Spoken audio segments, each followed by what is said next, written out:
So, we have much earlier records for Paul's life than for Muhammad's life. Paul was a brilliant scholar. Muhammad was an illiterate 7th century caravan trader. Paul knew the Old Testament backwards and forwards. Muhammad wouldn't know the Old Testament from a phone book. Paul was a contemporary of Jesus. Muhammad was born more than 5 centuries later in a different country. Paul spoke all of the relevant languages. Muhammad spoke none of the relevant languages. Jesus sent Paul as an apostle, but condemned Muhammad as a false prophet. Paul tested his revelations. Muhammad didn't test his revelations even when Allah told him to. Paul's message and authority were confirmed by Jesus' original apostles. Jesus' original apostles condemned Muhammad's teachings as the teachings of an antichrist. Muhammad's other revelations about historical figures destroy his credibility. Paul's don't. The historical method supports Paul's view of Jesus and refutes Muhammad's view of Jesus.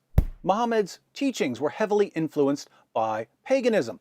Paul's weren't. Muhammad's message flowed directly from his surroundings and his psychological state. Paul's message required a radical transformation. Muhammad lived a morally reprehensible life. Paul didn't. Paul confessed his sins and repented. Muhammad justified his sins and continued in them. Muhammad's revelations were self-serving. Paul's weren't. Paul's revelations made him a better person. Muhammad's revelations made him a worse person.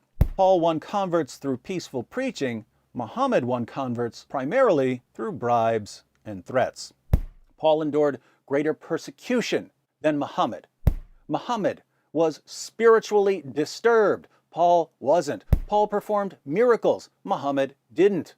Paul died an honorable death as a martyr. Muhammad died a disgraceful death as a false prophet. The Quran affirms the reliability of Paul, but Paul condemns Muhammad. Muhammad's message self-destructs. Paul's doesn't. Muhammad's message insults Jesus. Paul's message honors Jesus. Muhammad's message insults God. Paul's message honors God. Every possible way we can compare these two men in terms of their reliability, Paul wins.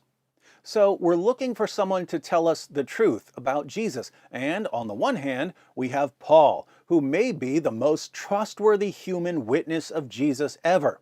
Other people might be more reliable in particular ways, but when we look at the entire collection of features that make Paul a reliable witness, scholarly training, knowledge of the Old Testament and of various languages, a desire to test his revelations, confirmation by Jesus and his original followers, impenetrable moral fiber, miracles, power over demons, patient endurance in the face of persecution, even to the point of martyrdom. Who's more reliable than the Apostle Paul? Are you starting to understand why Jesus chose Paul as an apostle? On the other hand, we have an illiterate caravan trader from the wrong place at the wrong time who stands condemned by Jesus and by his original apostles and by Paul, who didn't test his revelations, who delivered all sorts of nonsensical revelations about other historical figures, who was influenced by his pagan surroundings and his abnormal psychology, who lived a morally reprehensible life and justified his sins and received self-serving revelations, who won converts primarily through bribes and intimidation, who was spiritually disturbed, admittedly delivering a revelation from Satan and claiming to be a victim of black magic, whose entire message self-destructs because he affirmed books that contradict his own book, whose message insults God, Jesus, and Jesus' apostles, and whose death exposes him as a false prophet according to the standard supplied by his own revelations. Show me anyone less reliable than Muhammad if we're having a discussion about Jesus. And yet our Muslim friends insist that when the least reliable person in history tells us about Jesus, and the claims of the least reliable person in history contradict known facts about Jesus, we should put the blame on the most reliable person in history and call him a deceiver so that we can go on believing the claims of the least reliable person in history. This is how Islam forces its adherents to think. To call this a ridiculous methodology would be an insult to all other ridiculous methodologies.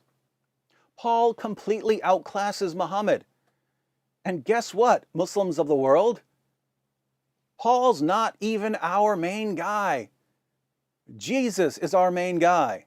Paul, a guy who's not even our main guy, thoroughly embarrasses your only guy. You've only got one guy, Muhammad.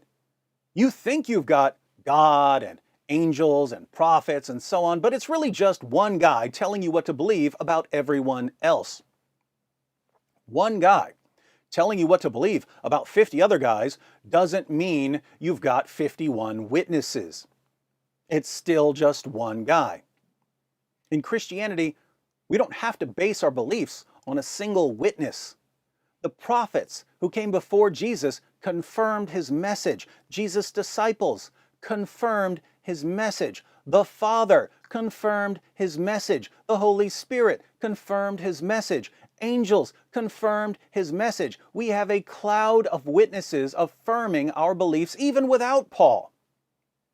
Paul is simply another witness confirming the gospel. And all of our witnesses, Father, Son, Holy Spirit, angels, prophets, apostles, men, women, Jews, Gentiles, everyone is united in affirming the core of the gospel and in condemning Muhammad as the most obvious false prophet in history.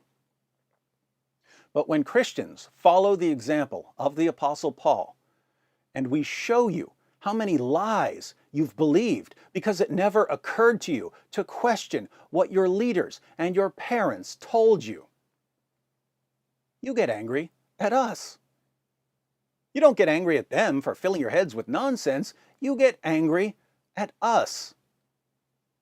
And to that I reply, in the words of the Apostle Paul, have I now become your enemy by telling you the truth?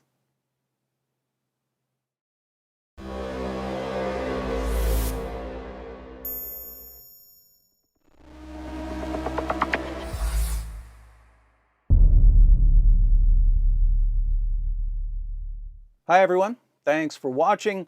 In case you stumbled upon this video while browsing or searching, I wanted to let you know that it's part of a series comparing Paul and Muhammad, and this is the end. So if you'd like to see the full series, be sure to click on the playlist. If you're already in the playlist, congratulations, it looks like you made it to the end. Let me know what you thought of this series in the description box.